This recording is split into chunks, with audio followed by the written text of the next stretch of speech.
Aí você pode dizer, a humanidade começou como? Né? Óbvio, tem que ter começado com um par de indivíduos, né? De sexo oposto. É evidente. Um indivíduo masculino, um indivíduo feminino. Aí, questões do tipo evolucionista, de que o homem vem do macaco. O homem vem do macaco, aceitando essa ideia absurda que já foi rejeitada filosoficamente até, se bobear, até onde eu sei, cientificamente, mesmo se você considerar que o homem veio do macaco, tem que ter existido um primeiro homem e tem que ter tido uma coincidência dos infernos para que um par de macacos gerasse um indivíduo humano, que já não fosse mais macaco, né? Caracteristicamente humano, né? Homem, e um outro par simultaneamente gerasse o par feminino desse homem. Né? O casal, né? Deveria ter vindo de dois casais de macacos, vamos dizer assim. Ou se não, o mesmo macaco, por um milagre tremendo, né? Eu acho que se fosse um milagre, nesse caso, um milagre estranhíssimo, porque se Deus tem a capacidade de criação, né, como a gente pressupõe aqui nas nossas conversas, por que ele escolheria uma situação tão assim calamitosa como um ser mais perfeito vir de um outro ser consideravelmente menos perfeito, como é o macaco em relação ao homem, né? Embora haja ali algumas semelhanças, mas semelhanças bastante remotas, né? Se for para pensar. Então, de qualquer maneira, deveria ter um par de indivíduos humanos, né? De sexo oposto. Se fosse diversos pares, né? Vamos dizer que deram origem às diversas raças, mas Deus foi lá e criou ao mesmo tempo um Adão e Eva branco, em outro lugar do planeta um Adão e Eva negro, em outro lugar do planeta um Adão e Eva índio e assim por diante, né? A situação da queda não seria um evento particular, singular, né? Não seria algo ali que foi acidental, ou seja, estava dado como uma necessidade, né? Ela seria, nesse caso, uma necessidade, né? A queda seria uma necessidade porque os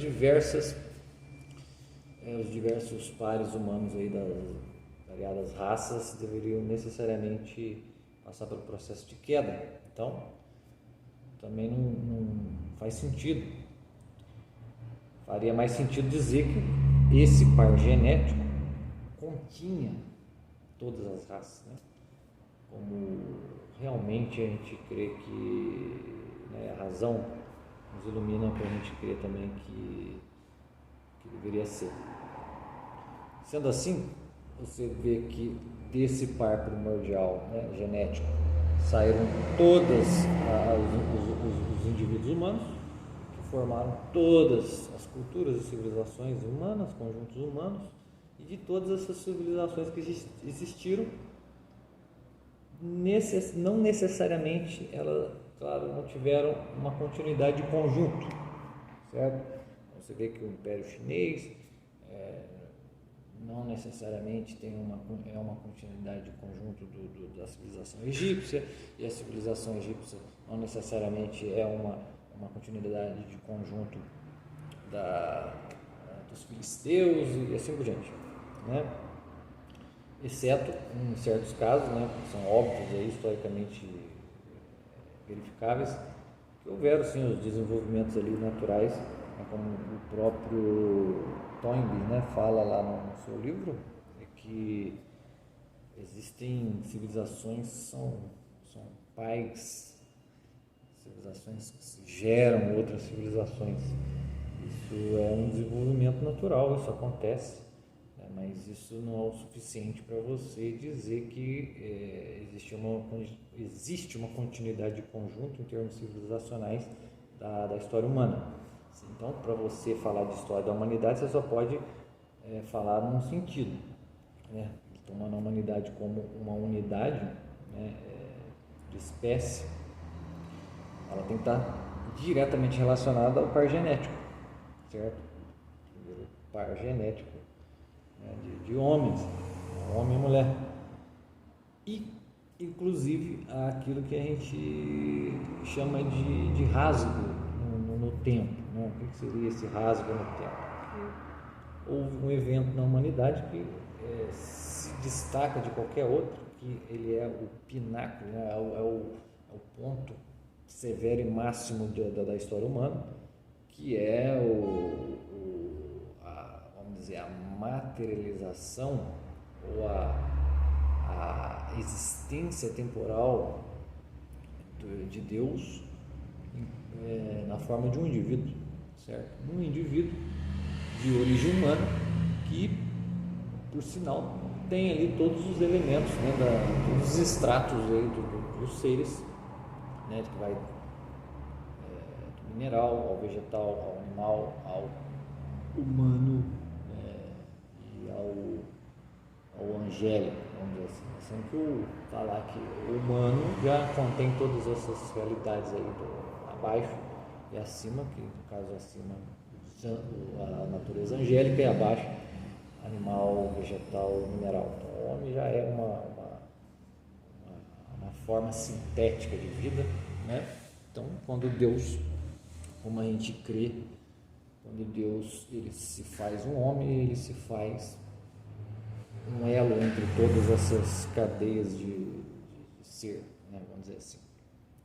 Então, nesse sentido, para nós aqui que estão tentando ter uma ideia clara do que é a história tomada num ponto de vista sintético, existem dois momentos. O momento da criação, que é onde se inicia a história, né? Não só a criação do homem, mas a criação de todas as coisas que antecedem o homem, e o evento acidental da sua queda, e número 2, né, o segundo momento, a restauração. A restauração não só do homem, mas de todo o conjunto cósmico, né, todo o conjunto que está subordinado aí à mudança e à temporalidade, certo? Que seria uma recriação, né, que é justamente isso que se chama aí para nós o rasgo no tempo, porque é como se Deus abrisse ali um buraco, abrisse ali entrasse aqui no mundo, não que Deus já não esteja no mundo,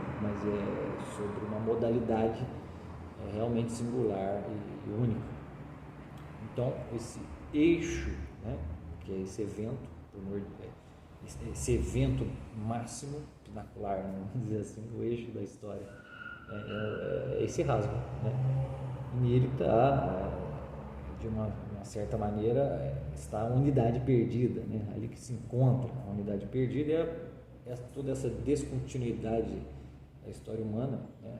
Que o homem, por natureza, ele é um ser social, um ser que necessita de outros, né? Não que os animais também não tenham uma certa sociabilidade, o homem herda também isso da sua esfera animal, mas o homem ele tem um caráter de sociedade aí muito mais requintado, muito mais desenvolvido e amplo do que o próprio animal. Tem uma comunhão ali de psicológica e também espiritual, obviamente. Então, essa unidade perdida na queda, né, essa unidade de continuidade histórica, vamos dizer assim, foi natural, de certa maneira, né, a situação, né? Então, o homem se dispersa e é gerado ali várias nações e várias línguas, e uma já não tem mais ligação com a outra, a não ser no plano do par genético, né? A não ser no nível do par genético, a sua unidade de espécie, mas não no seu desenvolvimento como civilização, como conjunto, como sociedade, né? Então você não pode falar uma história universal que tenha continuidade civilizacional ou cultural, né? Sempre são fragmentos, descontinuidades, e o evento máximo, que é o rasgo na história, é o evento de mais alto nível, né? E por ser o evento de mais alto nível, qualquer história formal, né, deve se aproximar de certa maneira a esse evento, né, tratar ele com de uma forma especial, né, porque é ali nele que é dado essa conformação àquilo que nós chamamos de história sintética, que é a unidade do desenvolvimento dessa criação, primeiro, né, a criação e a sua recriação dentro da própria unidade de ação divina, né, que culmina nesse evento máximo, que é a encarnação de Deus no mundo. Assim, de certa forma, apenas tomando como valor final, né, valor terminal, o evento máximo da encarnação de Deus no mundo, né, Deus se colocar como um ente singular no mundo, né, a partir daí toda a história universal pode ser costurada dentro, né, de uma unidade de princípio que favorece e possibilita você falar novamente, ó, aqui existe uma história da humanidade, certo? Fora disso aí, né, se você tratar esse evento, esse rasgo no tempo, como apenas mais um dentre os eventos formulados pelo homem, né, assim, de maneira histórica, aí quebrou tudo. Você voltou a estaca zero, você voltou à descontinuidade.